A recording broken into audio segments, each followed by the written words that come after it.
my name is Colleen, and I've been struggling with drugs and alcohol since I was a teenager. Started smoking cigarettes when I was 10, and started drinking. My parents moved to a big house that we couldn't really afford, and they had a lot of parties. My dad was a banker, and my mom was a stay-at-home mom. When I was 13, my friends drank, and so I'd go to 8th grade to school, and I'd walk in the front, I'd walk out the back, I would find some boys to hang out with that were 18 so they could buy liquor, and me and my friends would just drink beer all day. And then I just rattled around. I had some jobs, and I got a boyfriend that I'd had before I ran away came to see me. I called him from my apartment, and he shot me up with heroin, and that was how I started with that. I got married when I was 21. My husband was 35, and we stayed together for about 8 years. I had a daughter in 1985, and then we broke up, and I moved to 11th Street. My husband said he would pay my rent because I moved to a little studio that he had if I would take the garbages out, because he was like the superintendent for a few buildings, and there were all these drug dealers out in front of the building, and I had to take the garbage out. And every time I went, they'd be like, "Oh, have a taste here, I'll give it to you, it's free." And I'd be like, "No, no, no, nope, nope, nope." And one day I just said yes. I don't know why, I don't know what happened. But that was at the beginning of the crack epidemic, and that was what I tried, and that stuff is dangerous, man. I did things to get crack that I would never have done to get heroin. And I lost my job because I was sleeping at work because I was out all night. I found an apartment, and I had a little boy, Nicky, and my daughter. And I went home, and the phone rang at 3 o'clock in the morning, and it's never a good phone call at 3 o'clock in the morning.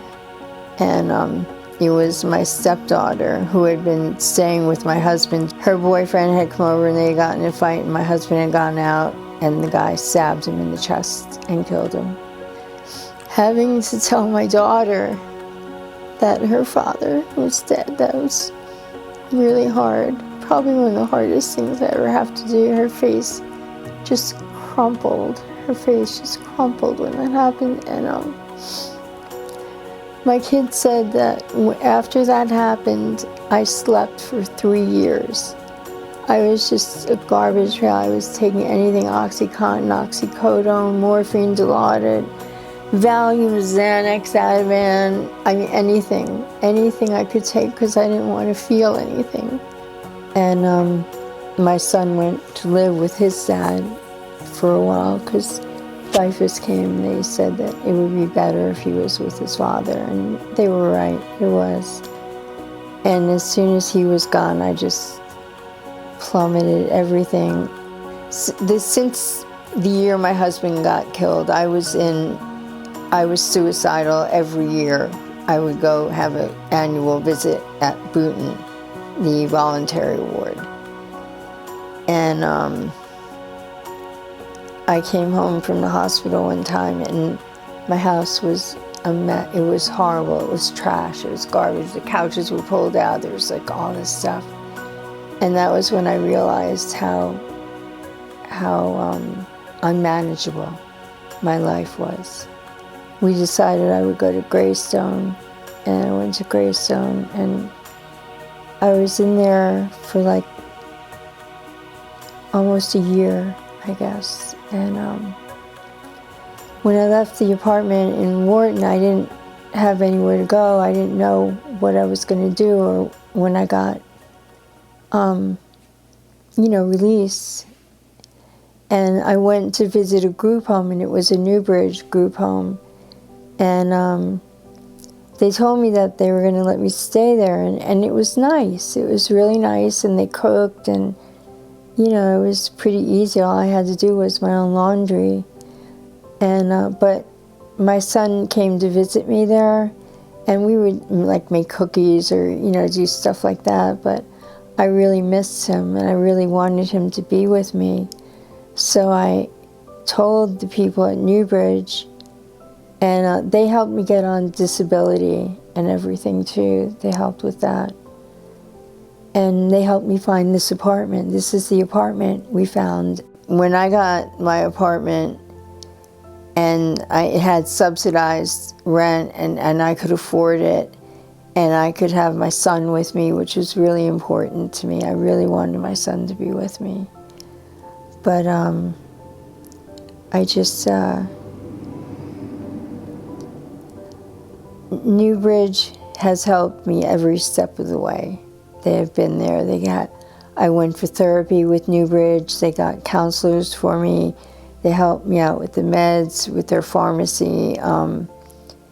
Having this apartment, I've been here almost 16 years, and this is like my happy place. I love my apartment. I love that I can have my grandson come with me, and that he has a little room here, which is, it's great, you know. And we have a goal, like I fill out a goal thing with NewBridge every year, you know. And I've been working in a grocery store now for about 5 years, and I'm reliable, and they like me, and the customers like me. It's awesome. I don't know what I would have done without NewBridge, because I was homeless. I didn't have anywhere to go. I didn't have any sobriety. I was still on drugs, even though they were legal drugs. You know, I was still on all that stuff. And then 8 years ago, I started with a recovery program, and it was absolutely amazing. The first meeting I went to, the people were so friendly and welcoming, and they gave me coffee and cookies, and they told me other meetings to go to, and it was just, it felt like coming home. It felt like coming home, and that there were people who understood because they'd been there themselves. And NewBridge encouraged me to do that. I just celebrated 8 years, and I don't think I've ever been this happy. NewBridge, I love you guys. I love Antoinette. I love Melissa. I love Renee. Everybody, thank you so much for giving me a place to have a life. You know, because I didn't think I could ever live without drugs and alcohol, you know.